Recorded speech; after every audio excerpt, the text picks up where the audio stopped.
আমি বেঁচে থাকাকালীন যোগ্য প্রার্থীদের কারো চাকরি কেড়ে নিতে দেব না। It is my commitment. On April 3rd, 2025, Supreme Court cancelled the appointment of 25,753 teachers in West Bengal's state-run and aided schools. A division bench led by Chief Justice of India Sanjeev Khanna upheld a 2024 Calcutta High Court verdict, calling the recruitment by West Bengal Staff Selection Commission in 2016 vitiated. যদি clarity supreme court clear করে দেয় আমরা সকলে grateful থাকব, আর যদি না করে তখন আমাদের রাস্তা থেকেই আমরা রাস্তা বের করে নিয়ে আপনাদের পাশে দাঁড়াবো, যাতে আপনাদের কোনো অসুবিধে না হয়।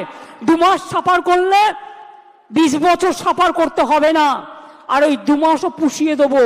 Despite the Supreme Court calling for fresh exams which the sacked teachers are eligible to sit for, Mamata Banerjee has asked them to return to work till clarity from the apex court comes in.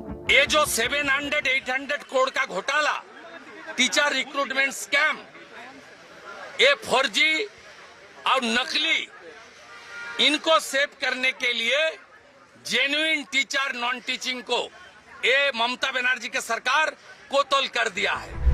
Several officials, including Trinamool Congress leader and former Education Minister Partha Chatterjee, were arrested over cash for jobs allegations. Who is responsible for the plight of the thousands who are rendered jobless? আমাকে যদি অযোগ্য প্রমাণ করে আমাকে আর ধরে বার করবে। এটা বাতিল হলো আমি বুঝতেই পারলাম না যে আমার চাকরি বাতিলের কারণ। এই সরকার থাকতে আমাদের পরীক্ষাটা হয়েছে, এই সরকার থাকতেই আমাদের চাকরিটা গেছে। তাহলে এই সরকারটাই সব করেছে। আবেদন তো করছি, উনি মানবিক হয়ে আমাদের দিকটা ভাবুন। এই সাধারণ ছেলেমেয়েগুলো যাবে কোথায়? এদের কারো এক একজন আছে, তার উপরেই পুরো সংসার ডিপেন্ড করছে। উনি এই গত বছর যখনই চাকরি চলে যায় তখন থেকে 26,000 যে বেরিয়ে গেছে তখন থেকে টেনশনে ভুগছে যে আমি কি করব, ছেলে আর আমাকে নিয়ে ভাবতে ভাবতে হঠাৎ স্কুল যাবে 21 তারিখ 21 আগস্ট বাইক স্টার্ট দেবে, মাটিতে লুটিয়ে ব্রেন হ্যামারেজ হয়ে গেছে। From hope to heartbreak, 25,753 stories now hang in limbo. Will they get justice?